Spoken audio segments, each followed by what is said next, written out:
आगे सम्मानित बताओ ने कि धर्म के आधार पर राजनीति नहीं चलेगी। ये कैंडिडेट नहीं हारा है, मेरे मुकाबले जो कैंडिडेट लड़ा है वो नहीं हारा है, बल्कि भारतीय जनता पार्टी की विचारधारा हारी है, उसकी मानसिकता हारी है।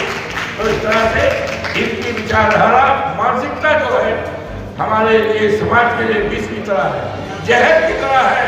इस मानसिकता को खत्म करना होगा, तभी हम अपने अधिकारों को पा सकेंगे और ये अधिकार तब हमें मिलेंगे जब हमको पूरी तरह से, जैसे अयोध्या की जनता ने इनका सफाया कर दिया है, उसी तरह से इनका जब तक सफाया नहीं होगा तब तक बाबा साहब भीमराव अम्बेडकर का सपना साकार नहीं होगा।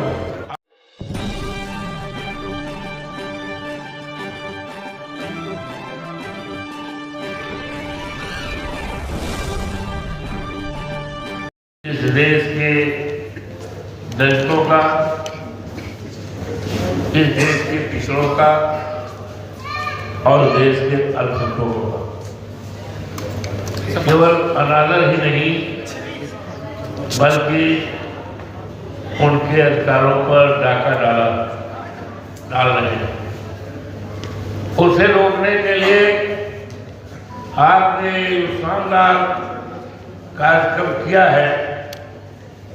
इस कार्यक्रम को आयोजित करने वाले सभी सम्मानित समाज सुधारकों को, बाबा साहब भीमराव अम्बेडकर के संविधान को बचाने की चिंता रखने वाले मैं बहुत आभार प्रकट करता हूँ और मंच पर बैठे हुए सभी माननीय नेताओं का मैं स्वागत करता हूँ, अभिनंदन करता हूँ, बधाई देता हूँ और सामने बैठे हुए सभी भाइयों का अभिवादन करता हूँ।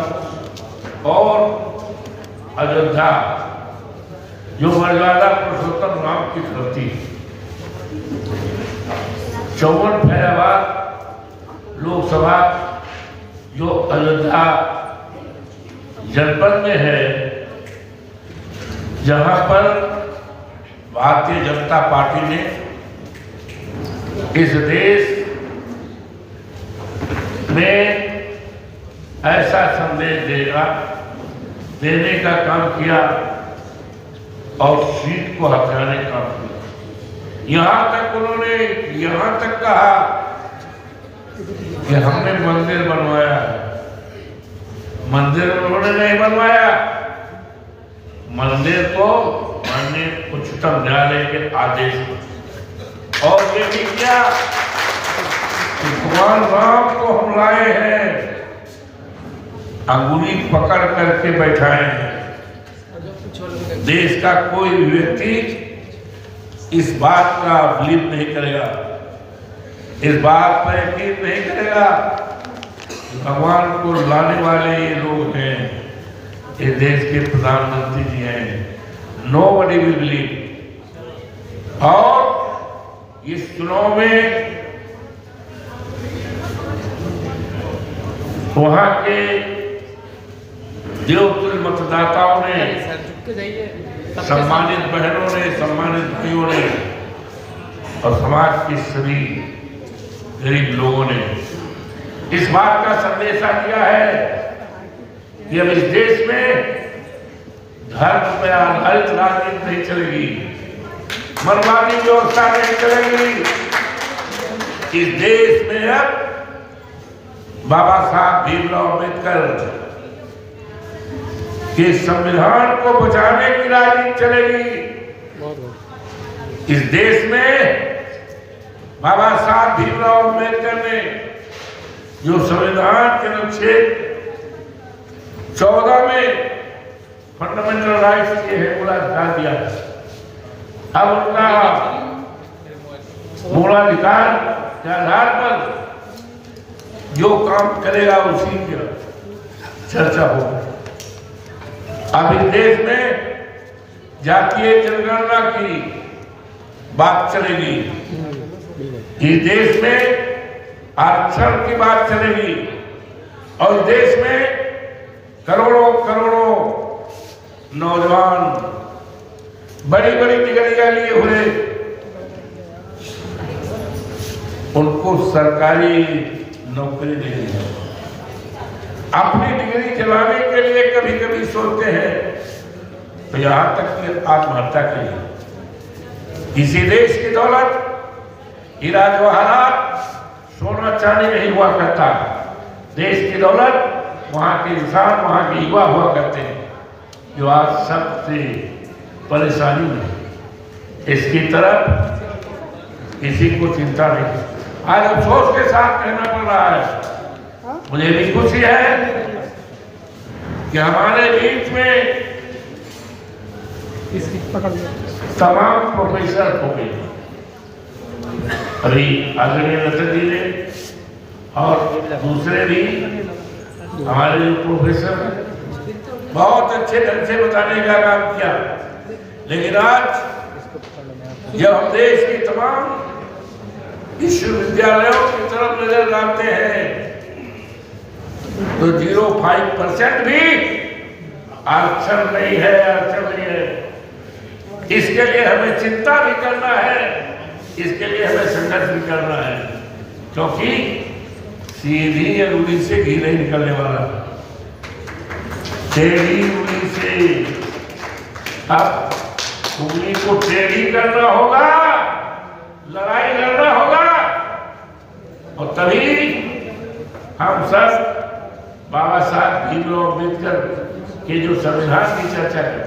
अभी जो चुनाव हुआ है लोकसभा का, लोकसभा के चुनाव में यहां तक कहा जाता था 272 सीट सरकार बनाने के लिए और 400 के पार संविधान हटाने के लिए। ये किसकी विचारधारा थी?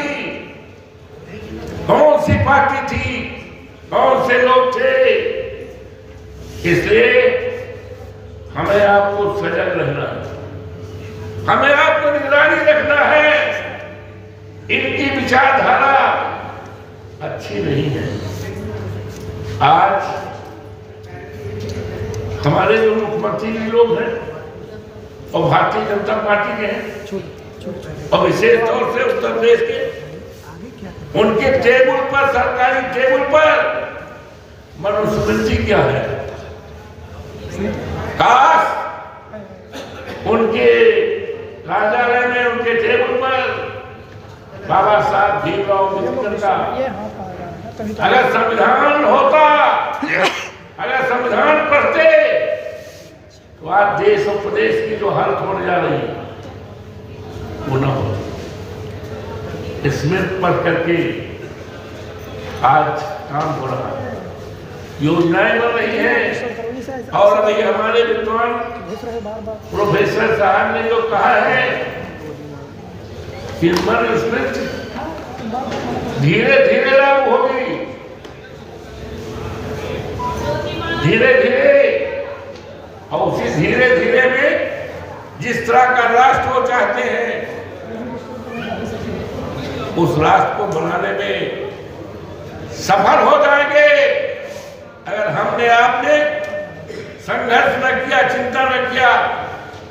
और इस देश में जातीय जनगणना बहुत जरूरी है। जिसकी संख्या भारी उसी की हिस्सेदारी।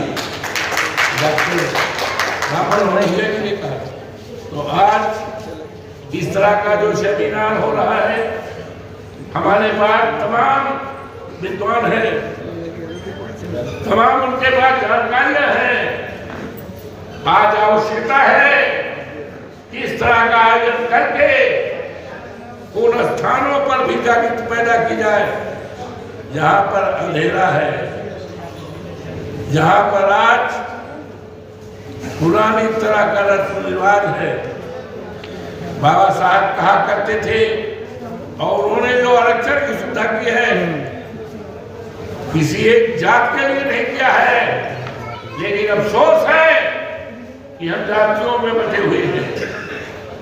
ये फांसी है, धानुक है, ये गोली है, फलाना है, धमाका है। ये बात बाबा साहब की नहीं थी। बाबा साहब ने जोर दिया था शिक्षा पर, तो सबसे शिक्षा जरूरी है। और भारतीय जनता पार्टी की जो सरकारें हैं, दलितों को शिक्षा से दूर रखने का व्यवस्था किया है, योजना बनाई है, जिससे हमारे बच्चे यूनिवर्सिटी में न पढ़ पाए, संविधान के प्रति अपने अधिकारों की चर्चा न कर सके, संघर्ष न कर सके।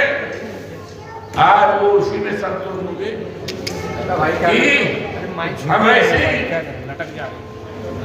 दलितों के सम्मान, ऐसे वंशज को तैयार करें तो गोरा हो गए, खेला चला में वो कतई नहीं चाहेंगे कि दलितों के बच्चे प्रोफेसर बने, इंजीनियर बने, डॉक्टर बने, IAS बने, IPS बने, कतई नहीं चाहेंगे। दंगों में जो गए चाहेंगे कि ऐसी नस्लें तैयार की जाए जो गोरन हो गए। ये तमाम चीजें हैं। तो आज हमें खुशी है कि तमाम हमारे विद्वान साथियों जो प्रोफेसर हैं, जानकार हैं और जिनको पूरी तरह से बाबा साहब भीमराव अम्बेडकर के संविधान की जानकारी है, उस संविधान पर किस तरह से वर्तमान सरकार हमला कर रही है, उस पर जागरूक रहने के लिए और अपने हक हकों का अधिकारों पर कब्जा करने के लिए, लेने के लिए जो जागरूकता का ये शानदार सम्मेलन आयोजित किया गया है, उसके लिए मैं अभिनंदन करता हूँ, स्वागत करता हूँ। और अयोध्या जो मर्यादा पुरुषोत्तम राम की धरती है, वहाँ के देवतुल्य मतदाताओं की तरफ से मैं आपका स्वागत करता हूँ, अभिनंदन करता हूँ, क्योंकि आज चर्चा है अवधेश प्रसाद पासी कैसे जीत गए, सामान्य सीट से कैसे जीत गए और भारतीय जनता पार्टी कैसे हार गई, क्योंकि उन्होंने तो मंदिर बनवाया था। चमत्कार है। उन्होंने तो राम को उंगली पकड़ बैठाए थे। रीजन तो रीजन में तो बता दिया वहां के सम्मानित बताओं ने कि अब धर्म के आधार पर राजनीति नहीं चलेगी। ये कैंडिडेट नहीं हारा है, मेरे मुकाबले जो कैंडिडेट लड़ा है वो नहीं हारा है, बल्कि भारतीय जनता पार्टी की विचारधारा हारी है, उसकी मानसिकता हारी है। तो इस तरह से इनकी विचारधारा मानसिकता जो है हमारे लिए, समाज के लिए विष की तरह है, जहर की तरह है। इस मानसिकता को खत्म करना होगा, तभी हम अपने अधिकारों को पा सकेंगे। और ये अधिकार तब हमें मिलेंगे जब हमको पूरी तरह से, जैसे अयोध्या की जनता ने इनका सफाया कर दिया है, उसी तरह से इनका जब तक सफाया नहीं होगा तब तक बाबा साहब भीमराव अम्बेडकर का सपना साकार नहीं होगा। आपने हमें सम्मानित किया अपने बीच में, मैं आपके प्रति आभारी हूँ। आपको बहुत बहुत धन्यवाद। जय हिंद, जय भारत, जय संविधान।